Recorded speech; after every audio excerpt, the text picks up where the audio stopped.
คอยบ่เคยจะลืมลบเรื่องราวของเฮาไป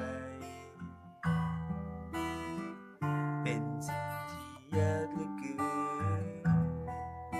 จะเฮ็ดแบบใดถึงลืมได้ง่ายได้ทุกๆเวลาที่เฮาอยู่ด้วยกัน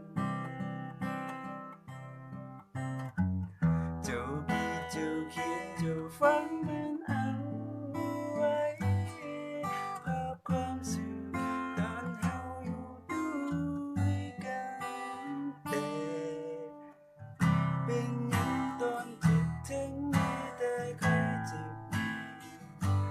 แบบนี้คงมีแต่คอยคนเดียวที่เสียใจความรักที่เขียนขึ้นมาด้วยใจแต่สุดท้ายต้องจบคือคอยต้องเจ็บและเหงาอยู่คนเดียว